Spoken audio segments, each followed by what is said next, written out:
Hey everyone, welcome to the Current Surf Show. I'm Old Surf Dad. That's T-Bone. On the right side of your screen, we have 5 takes. We give them 3 minutes each. T-Bone, are you ready to do this? We start with Tya Zebrowski. T-Bone, she has qualified for the World Championship Tour at the age of 14. Tell us what you think about that. Wow.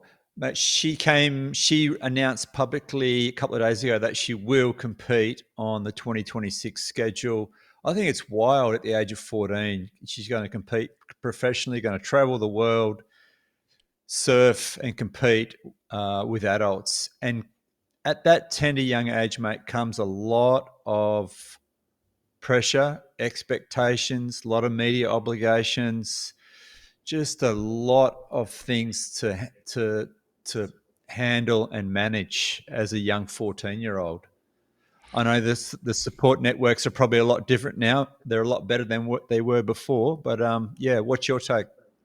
Yeah, I think you're right about that. The Nikki Wood being chaperoned by a partying circus is no longer happening here. It's not the 90s.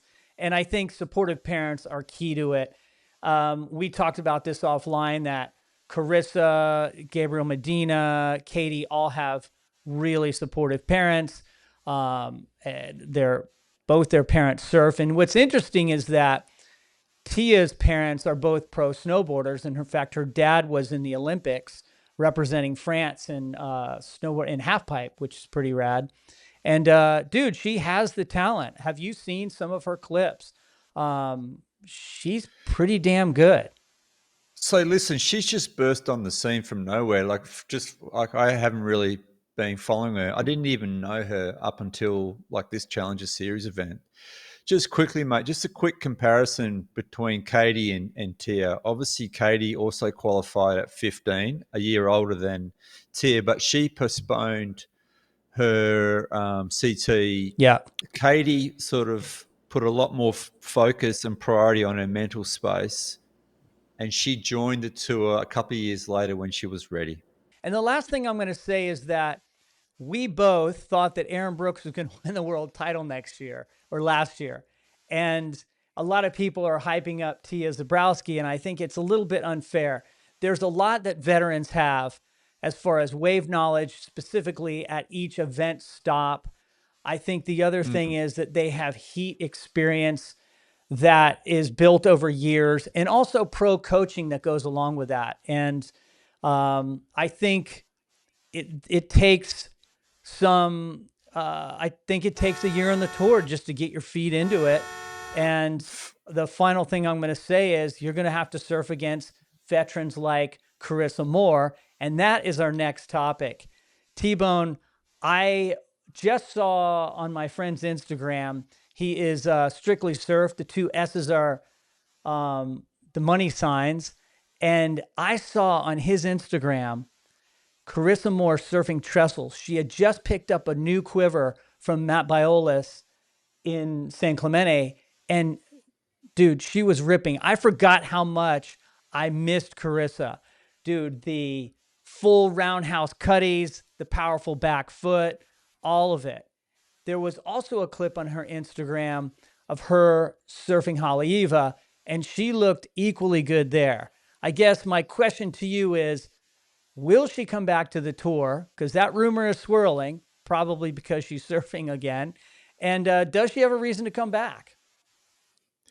I mean, will she come back on the tour? I don't think so. If she does, she'll be the first female professional competitor traveling with a baby. I know historically the men have traveled with their partners and kids. I don't think she will. I don't think she needs to. I mean, she's 5-time world champ. She's won 29 CT wins. She's Olympic gold medalist. I don't think she's got nothing to prove, mate. Yeah, what is interesting to me is that new schedule has no finals attached to it. So that's got to be a little bit enticing for her. And especially as she's starting to feel her surfing again. I got to think she's at least going to get a wild card. My question to you would be, how would she do against those that have got a year more of experience on her? the Mollies, Katie's, Caroline. I would put definitely Gabriella Bryan and Betty Lou, who won 2 events, into the mix. How would she do against them? Listen, I don't think, now I could be wrong, but I don't think she's up there with Katie and Molly in barrels. But I think J-Bay, Punta Roca, Margaret River, there's plenty of events on tour that she will win and has won previously. Yeah, I agree with you. I'd love to see her surfing again, at least in a couple heats as a wild card. And final thing I was going to say is Red Bull just extended her deal this year in 2025, and it's just called a multi-year deal. We're going to talk more about Red Bull in a moment, but first, let's move on to Brazil. T-Bone, the WSL has signed on to Brazil until 2028. And you and I have, I guess, with a lot of other people, complained about the bouncy beach break. In fact, right now, the CS is trying to qualify surfers for the championship tour, and it's 2-foot bouncy mush burgers on the beach. I mean, the waves are average, but on average, they have waves. Um, T-Bone, your thoughts on Saquarema? It's the funnest place on tour, and pretty much all the pros love going to Brazil, apart from the waves. Now, Saquarema, the most passionate fans on tour, on the men's side of surfing, they have dominated Brazil. Ever since 2010, Jadson Odtre's win, that's sort of been the breakthrough. And Brazilian males have sort of won the last sort of 9 out of probably the last 15 years or 13 years. You know, you've had Phil Toledo, who's dominated 3 times, Adriano de Souza, Iago, Italo. However, on the women's side, I don't think the women love Saquarema, mate, because the Brazilian women a have not won. Tatiana has finaled, has made a semi as well, but have never won. So I reckon the women probably don't love Saquarema, but the men do. Yeah, you mentioned the fans, and I think it's important to point out that the population of Brazil, T-Bone, is 212 million, and it's I looked up an estimate. They reckon there's 5 to 7 million surfers in Brazil. I think what's important about that is the economic impact is a dollar value US dollars is $33 million. Basically, Brazil pays for the rest of the tour. The economic impact for Trestles, for example, probably one of the higher events, is 10 million, Bell's 8 million. You can see that financing the tour with Saquarema gives us event stops like Jeffreys Bay and Fiji and those events that we love. So we're kind of stuck with it. And we're just going to have to realize that part of being a championship tour surfer is showing that you can surf and beach break. Let's move on. Our next Let's go. is Stab Higher. The Stab, dude, Stab Magazine, leave it to Stab Magazine to make wave pools cool. Did you watch the latest Stab High? I watched the highlights and I watched a few rounds as well. The format's great. The promotion of it, it's even got cool graphics, but mostly it's like the atmosphere, the surfers that they invite, the announcers. I think the whole thing is pretty cool. I also wonder though, I only watch the highlights as well. And I think there's a barrier in the fact that I don't know all the airs, but I'm certainly learning what a backflip lean air is and not calling it just a whirly bird anymore. Um, T-Bone, we talked in the past about the wave pool having its own tour. I think that Stab has created that. No, they definitely have.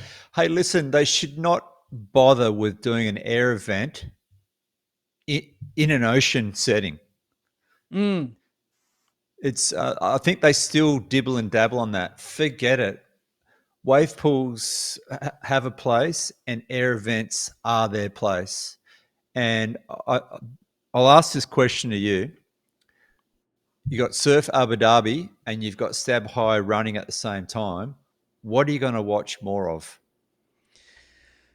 After a couple of heats of Surf Abu Dhabi, I'm ready to move on. And I would probably be more interested in the wave pool event. In the stab event, but something in between would really suit me well. Imagine if Surf Abu Dhabi had a right and a left and an air section, and surfers were rated on three elements. One of those elements being an air element. And hey, look, that's the future. There's a lot of old power surf guys that are our age, T-Bone, that don't want to see it. That's coming just like AI is coming, or just like it's already here.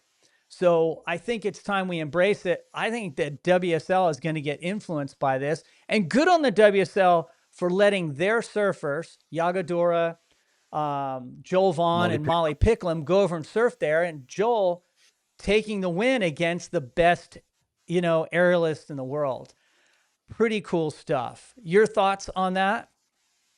No, it's absolutely. It's incredible surfing where it's gone. I mean, Taj Burrow said it when he was commentating.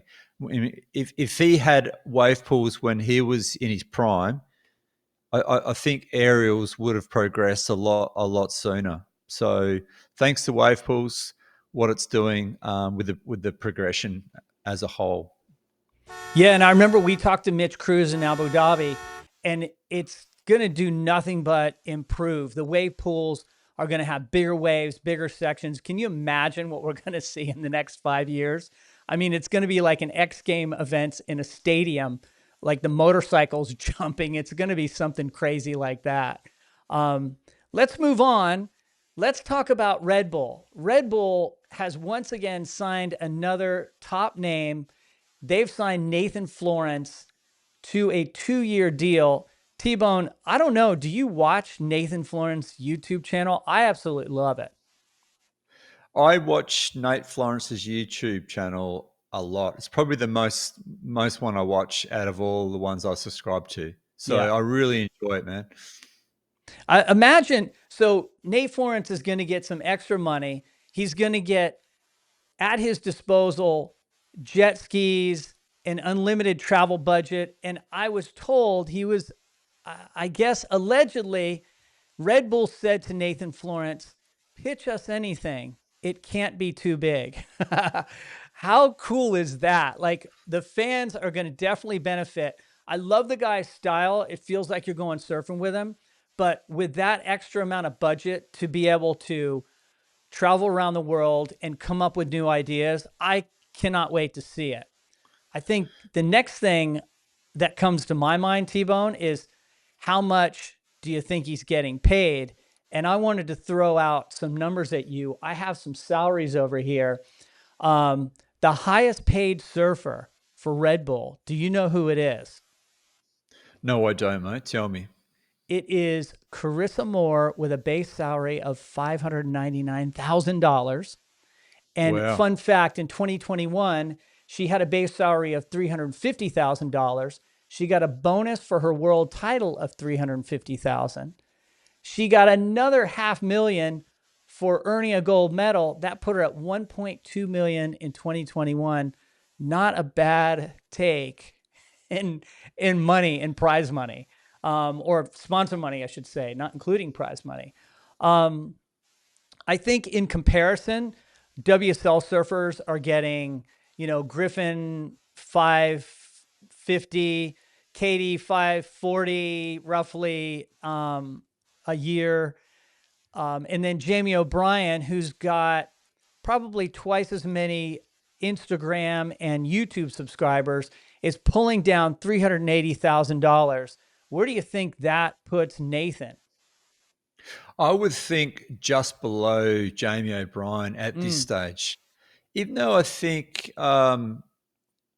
they are quite different in their YouTube channels, if you ask me. I really think Nathan's got this little niche market, but it's just growing and growing. Mate, the power of a gold medal equals dollar signs for sure Carissa Moore. does.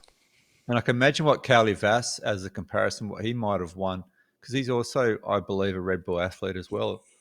He is. And we're also missing Kai Lenny out of there. I think Nathan should probably be in that sort of dollar range. I think his niche is a little narrower than Jamie O'Brien, who, appeals to the kids and all that.